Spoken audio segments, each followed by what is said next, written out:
Hello students, today we will see the next unit of respiration is mechanism of respiration. So mechanism of respiration includes the following processes: breathing, external respiration, internal respiration and cellular respiration. So breathing is the physical process by which exchange of gases takes place between the atmosphere and lungs. It involves two sub-processes, that is inspiration and expiration. First process of breathing is inspiration. During the inspiration, the atmospheric air is taken into the lungs. It is an active process which involves the following changes. During the inspiration, diaphragm becomes flat and goes downward. Intercostal muscles which are present in between the ribs, they can contract. So ribs and sternum moves upward and outward. This leads to increase in the volume of thoracic cavity and decrease the pressure of thorax and lungs. So to equalize the low pressure inside the lungs, air from atmosphere rushes into the lungs. This is an inspiration. So process of inspiration is given in this figure. You can see the volume of thoracic cavity becomes increased. Ribs and sternum, they are pulled outward and upward, and diaphragm became flat and it goes downward. Second process of breathing is expiration. During this process, the thorax contracts, causing air to be exhaled. Expiration involves the following changes. Diaphragm relaxes and it is pushed upward and becomes dome shaped. Intercostal muscles relax and causing the pulling of rib cage inward and downward. This causes decrease in the volume of thoracic cavity and leads to increase in the pressure in thorax and lungs. So air from lungs rushes out. Process of expiration is also shown by this figure. You can see here the volume of thoracic cavity decrease due to the relaxation of intercostal muscles, which results into the pulling of rib cage inward and downward.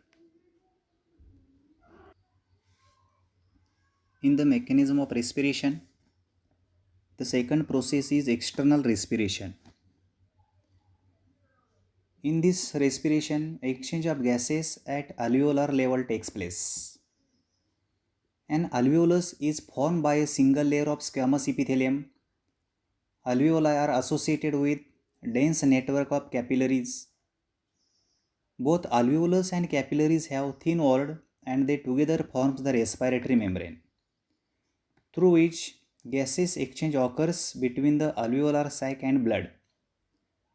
Diffusing of gases occurs from the area of higher partial pressure to the area of lower partial pressure until the partial pressure in the two regions becomes equal. The partial pressure of CO2 of blood is 45 mmHg, while the partial pressure of CO2 in the alveolar sac is 40 mmHg. Due to this difference, CO2 diffuses from capillaries to the alveolus. The partial pressure of O2 of blood is 40 mmHg, while the partial pressure of alveolus is 104 mmHg. Due to this difference, oxygen diffuses from alveoli to the capillaries. So external respiration involves the exchange of gases in the lungs or in the alveoli, which is shown by this figure. Internal respiration. It involves transport of gases, that is O2 and CO2. The two main components of blood which are involved in the transport of gases are RBCs and plasma. So in the internal respiration, first we will see how transportation of O2 takes place. So about 3% of O2 is transported by plasma in a dissolved state, and 97% O2 is transported with the help of hemoglobin which is present in the RBCs. You know that hemoglobin has the high affinity for oxygen and it combines with it to form oxyhemoglobin complex. Here you can see how oxyhemoglobin complex takes place. Hb plus 4O2, it can gives Hb4O2.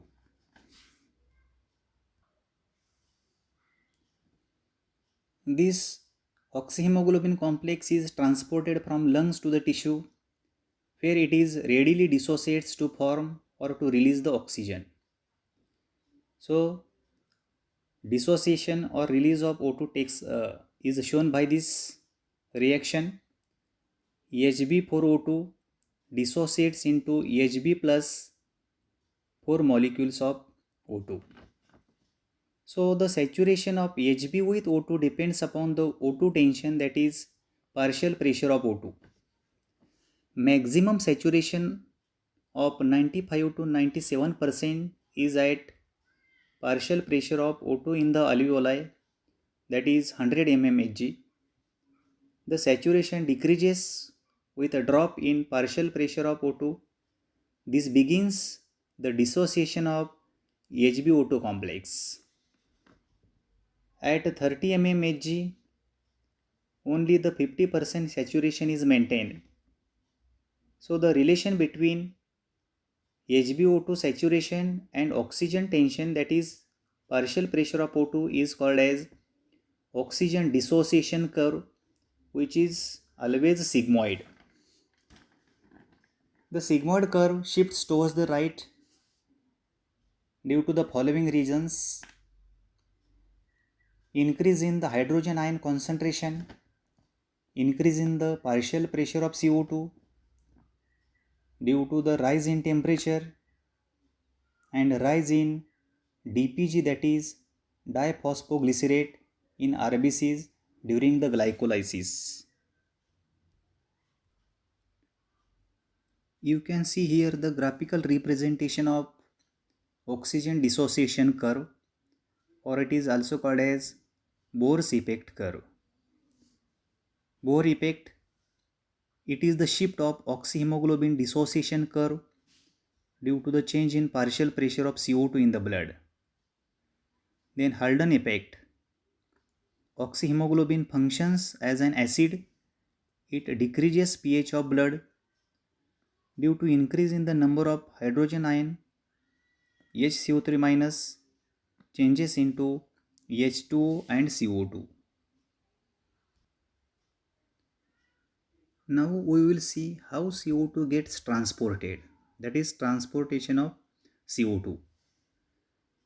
CO2 is transported by RBCs and plasma in three different forms, that is by plasma in solution forms, by bicarbonate ions, and by the red blood cells. So first, transportation of CO2 by the plasma. Only 7% of CO2 is transported in dissolved forms as a carbonic acid. Carbonic acid, that is H2CO3, is formed by combination of CO2 with H2O. Transport of CO2 by bicarbonate ions. 70% of CO2 is transported by bicarbonate ions. CO2 released by the tissue cells diffuse in the plasma and then into the RBCs.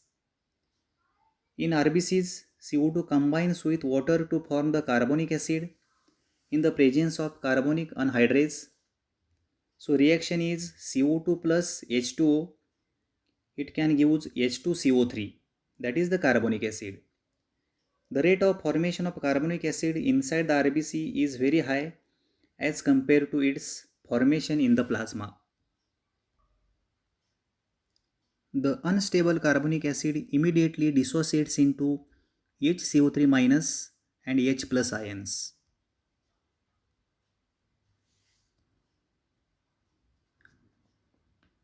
HCO3 minus moves out of RBCs and chloride ion diffuse into the RBCs to maintain the ionic balance between the RBCs and plasma.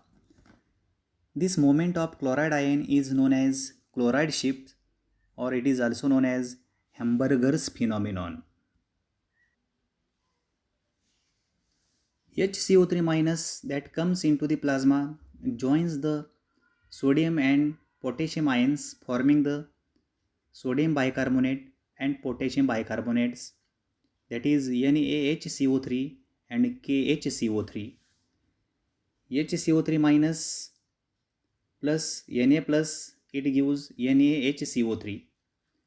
Hydrogen ion inside the RBCs is taken by the hemoglobin, that is Hb plus H. It can form HHB, that is called as reduced hemoglobin. So at the level of lungs, sodium bicarbonates dissociates to form sodium and HCO3 minus ions. Then that HCO3 minus joins with hydrogen ion and it can form H2CO3, that is the carbonic acid. And finally that carbonic acid, that is H2CO3, dissociates to form H2O and CO2. This figure shows how oxygen and carbon dioxide is picked at the tissue level during the transport of gases. In this figure, oxygen and carbon dioxide is picked in the lungs.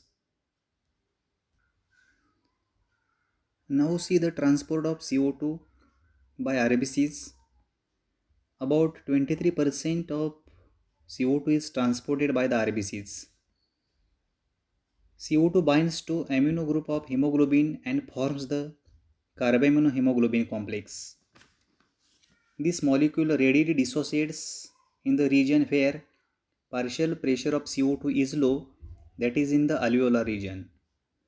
So reaction is Hb plus CO2, it can use HbCO2 and HbCO2 again dissociates into Hb and CO2. So finally we will see the last step of mechanism of respiration is cellular respiration. It is the last step of respiration which occurs inside the cell where food is oxidized and ATP is generated. This cellular respiration is shown in two steps: oxidation and phosphorylation. During the oxidation, breaking down of complex organic molecule into simple inorganic molecule with release of heat energy takes place. So here is the reaction of oxidation. C6H12O6 plus 6O2, it gives 6CO2 plus 6H2O and 686 kilocalorie energy. Second step is phosphorylation. In the phosphorylation, trapping the heat energy in the form of high energy bond of ATP molecule. Here the ATP is called as energy currency of cell.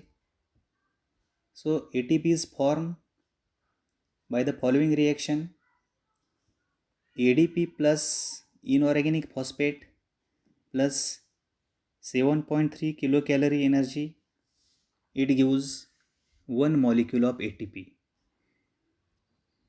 So that's all about the mechanism of respiration.